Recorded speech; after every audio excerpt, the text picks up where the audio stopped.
Welcome back to school. Fifth Ward Junior High school-wide expectations are be there, make someone's day, choose your attitude, and have fun. Masks are required daily, however, we will be able to take mask breaks as students are able to socially distance 6 feet apart from one another. And we have two different sanitation locations in our classroom so that children can wash hands frequently. As Mr. Ofnack mentioned earlier in his video, students are not going to be able to use public water fountains. So we do ask that they bring a clear plastic water bottle with their name on it so that they can hydrate themselves throughout the day. Also, no outside food is to be brought to the school. What this means is the cupcakes and the cookies to celebrate birthdays at the end of the day, we're not allowed to do that this year. COVID safety precautions from the CDC says that has to be limited at this point during phase 2. So we'll find a different way to celebrate. On Mondays and Thursdays, our students will be attending PE. And so it's very important that they need to wear tennis shoes on that day to participate. And if girls are wearing dresses or skirts, we ask that they put a pair of shorts on beneath. Now I'd like to formally introduce myself. My name is Mrs. Denise McCormick, and this is my 22nd year as an educator in St. Tammany Parish. I've had the privilege to teach pre-kindergarten, fourth grade, third grade, supervise second and third grades, and now I get to teach third grade at the best school in St. Tammany Parish. So I am so excited to be here, and I look so forward to meeting your children next week during Safe Start. My daily schedule runs like this. We're going to start the day with math, followed by PBIS class meeting, and then reading. Something a little different this year, third grade is going to start recess before lunch. So that's going to be great. We don't have to worry about the heat and unsettled stomachs at playground time. So I'm looking forward to that. After lunch, we'll follow with writing and then science or social studies. I typically don't teach both during the same time frame. I'll teach 3 weeks of social studies and then 3 weeks of science, but you'll be able to know what I'm working on because each day your child is going to take home their star binder, which has their daily planner, homework assignments, my weekly overview, and so you'll know whether it's a science week or a social studies week. Also, when you log on to I like to call it JPAMS because that's what it is, the teacher version, but parent versions is Student Progress Center. So when you log into Student Progress Center, you'll be able to go in onto my teacher website and see the overview as well if for some reason you don't have the star binder with you that day. I am going to be having a static class. So that means breakfast, lunch, art, music, and library, as well as all academic content, is going to be handled in my classroom. Students will leave my classroom to be able to go to PE because the gym is sectioned off and they can spread out and socially distance enough to where different sections can be cleaned between classes. My expectations for my classroom are to raise your hand before you speak or leave your seat, actively listen and follow the directions in a timely manner, respect your teacher and your classmates, make smart and thoughtful choices, and always have a buddy when you travel outside the classroom. In my classroom, we practice a growth mindset. Mistakes are expected as part of the learning process. They are evidence that foundational work is taking place. So, we have our expectations, and when we follow the expectations, we have plenty of rewards, as you can see. Should students have problems following classroom expectations, you can see the consequences over to the right. One thing I would like you to ask your child is to please talk to them ahead of time and encourage them to report problems to the adult in charge at the time of the event. Most of the time, I am going to be with your child. 90% of the time, I'm going to be with your child during the day since it's a static classroom. However, when they're on the playground and there is a duty teacher, it is very important that they tell the adult in charge at that moment so that we can investigate properly the full extent of what's going on and help children resolve the types of problems that they'll have socially on a playground or in PE or wherever the problem may occur. As always, When they're in my classroom, they may always report to me. I have a procedure for doing that, and I'll be teaching it to them on the Safe Start days. Major behaviors such as bullying, threats of violence, self-interest behaviors, and physical aggression will be immediately reported to administration for further action. Next, I'd like to go over instructional minutes and our curriculum. For math, we teach 86 minutes a day. For ELA, that's reading, language, spelling, grammar, writing, we have that for 180 minutes, and science or social studies is 45 minutes in the day. Now, I'm showing you a summary, and it might not be exact, but it is the progression that we use for first 9 weeks, second 9 weeks, and third. It may have to slow down a little bit or speed up at certain times depending on how familiar children are with the material. But during the first 9 weeks in ELA, we're going to be learning about Cajun folk tales, types of sentences, nouns, predicates, subjects, compound sentences, and learning how to write an opinion. In math, we're going to be focusing on multiplication and division with 2s through 5s and 10s. We'll also be doing word problem solving, place value, addition and subtraction through measurement. In science, we have forces and motions and interactions and variations of traits. We have social studies focusing on Louisiana heritage, geography, colonization, our first inhabitants. It's going to be a fun year. I'm going to be quiet for just a moment to allow you a chance to just look over the quarters, the 4 9 weeks that we have, and look at the topics that we're going to be covering.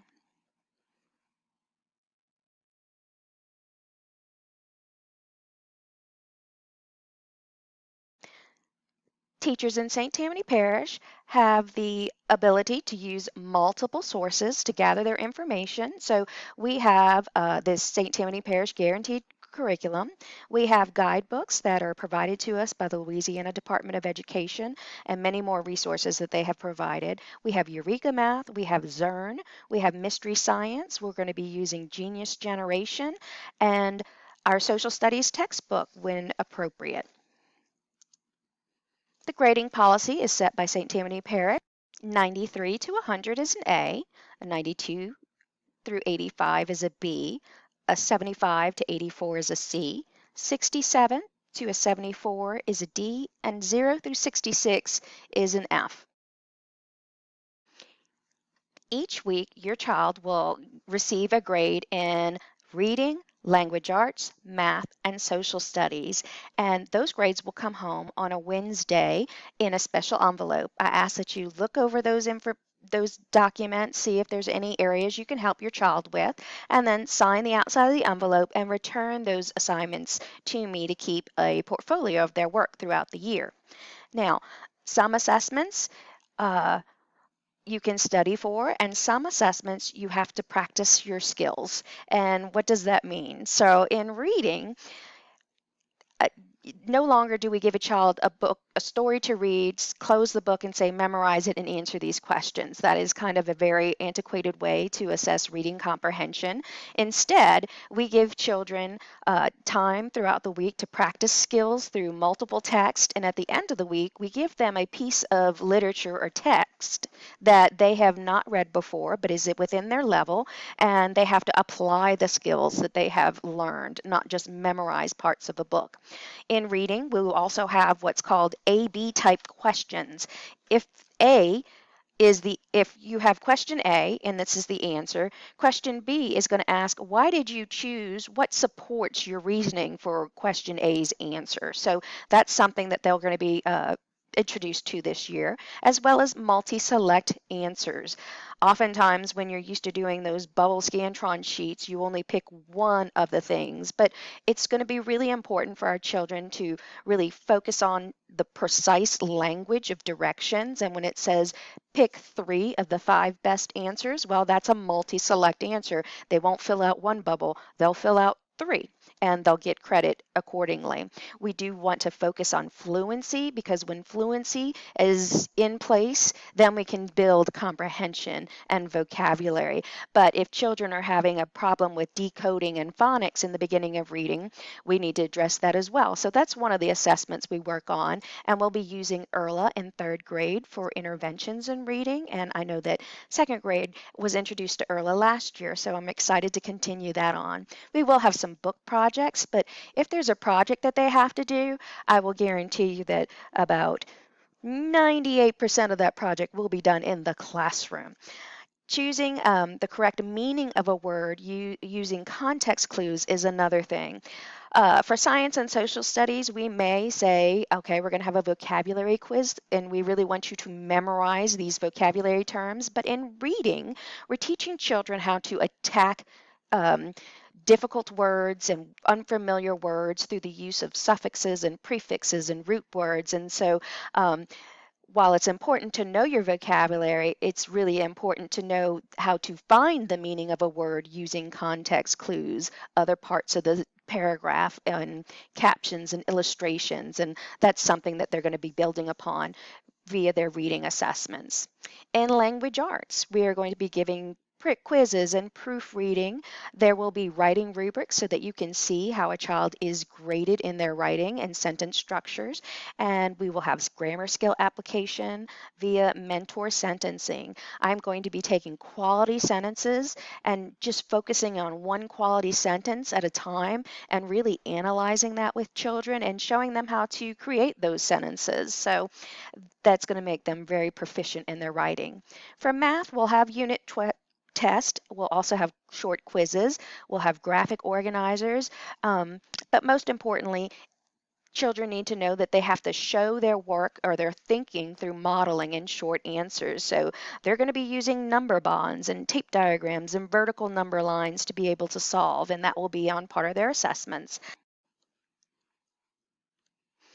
Science and social studies will be class projects with rubrics, vocabulary application via quizzes, and open and closed resource type tests. Arrival and attendance. If your child is healthy, we want them at school. So please prepare them for their daily temperature check and the difference between being sick and anxious. I know that when school's starting and it's a new environment with new policies and procedures, it can mess the stomach up a little bit with anxiety. So please have that conversation with your child. And also, if your child is going to eat at school, you have to be mindful that we've changed a lot of things with arrival and walking on certain arrows and where you can eat and where you can't eat. So please, if possible, if your child is eating at school, please have them here by 7:30 so there's enough time for them to come into my classroom, eat, leave my classroom, allow me to sanitize, and then start the day at 7:55. Homework policy. Homework is recorded in the planner daily by your child, and I will be initialing it with a status report allowing you to know how their conduct was. If it's a star, they were above and beyond. If it's a smiley face, they had a great day and met all their expectations. If there's a question mark, that means we need to communicate and see what went wrong for the day and how can we make it better for the next day. School supplies will diminish throughout the year, so please check in with your child, and I will probably put an Amazon wish list out there eventually if you want to contribute in that way. Field trips are not scheduled right now because we are in phase 2, but should we go to phase 3, it will happen in the spring, and we typically go to the Honey Island Swamp Tour because it ties in so wonderfully with our social studies lessons about Louisiana. Dismissal. Please make sure your car lines or signs are facing the person with the walkie-talkie. Students will remain in the classroom and dismiss from there. Any changes in transportation has to be done a day ahead of time, so please contact the office for those types of changes. Remember that next week are Safe Start days, so if your last name ends with A and D, you come to school on Tuesday. If it's R through Z, you'll come to school on Friday. And on Monday, we have the whole class at one time. If you have any questions at all, please feel free to email me at denise.mccormick@stpsb.org, or you can call the school office and I'll try to contact you that afternoon. I am looking forward to working with your child this year, and thank you so much for your attention.